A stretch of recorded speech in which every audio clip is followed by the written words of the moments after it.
কোথায় আছে হলে তো তারা ধরিয়ে ফেলতাম।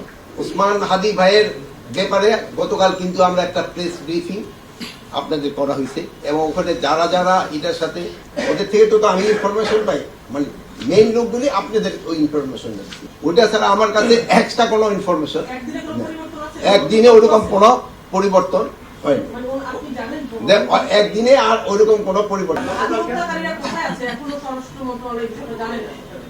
এখন যদি আমাদের কাছে যদি ওইরকম নিউজটা থাকতো তাহলে তো ধরে ফেলতাম। এমন কোথায় আছে এই জন্য দেশও থাকতে পারে বাইরেও থাকতে পারে, বাট আমরা একজাক্ট লোকেশন যদি জানতে পারতাম তো বৈধ পথে যায় না। এখন হলো উনি বৈধ পথে যায়নি, কারণ অবৈধ পথে গেছে কিনা এটা তো আমি বলতে পারছি।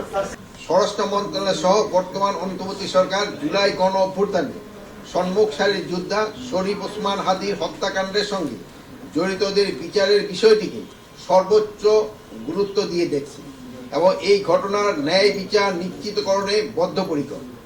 এই হত্যাকাণ্ডে জড়িত কাউকে কোনো প্রকার ছাড় দেওয়া হবে না। ইতিমধ্যে এই হত্যাকাণ্ডের ঘটনার সঙ্গে জড়িত 10 জনকে যৌথ বাহিনী পুলিশ, র্যাব, বিজিবি কর্তৃক গ্রেপ্তার করা হয়েছে। এর মধ্যে রয়েছে হত্যাকাণ্ডের মূল হুতা ফয়সাল করিমের স্ত্রী শাহেদা পারভিন সামিয়া, মা ও বাবা শ্যালক ওয়াহিদ আহমেদ ও শিপু এবং মোটরসাইকেল মালিক আব্দুল হান্নান।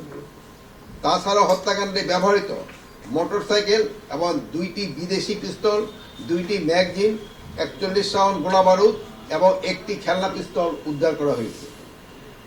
অতি দ্রুত এই ঘটনার মূল হুতা ফয়সাল করিম মাসুদকে শনাক্ত আইনের আওতায় আনা হয়েছে। তবে হত্যাকাণ্ডে মোটিভ উদ্ধার ও গোপনীয়তা বজায় রক্ষার স্বার্থে এই বিষয়ে এখনো বিস্তারিত জানানো সম্ভব হচ্ছে না। আমেরিকান ASTM স্ট্যান্ডার্ডে তৈরি আধুনিক যুগের আধুনিক pipe RFL easy pipe and fittings.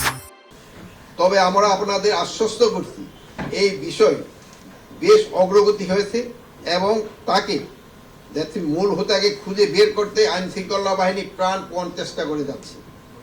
গোয়েন্দা তথ্যের ভিত্তিতে এই ঘটনার সঙ্গে জড়িত থাকার সন্দেহে দালাল চক্র ফিলিপের সহযোগী এবং 5 জনকে আটক করে বিজিবি যথাযথ আইনি প্রক্রিয়ায় পুলিশের নিকট হস্তান্তর করেছে। গতকাল স্বরাষ্ট্র মন্ত্রণালয়ের সম্মেলন কক্ষে পুলিশ, র্যাব এবং বিজিবি যৌথ এক প্রেস ব্রিফের মাধ্যমে বিষয়টি সম্পর্কে মিডিয়াকে আপনাদের বিস্তারিত অবহিত করেছে।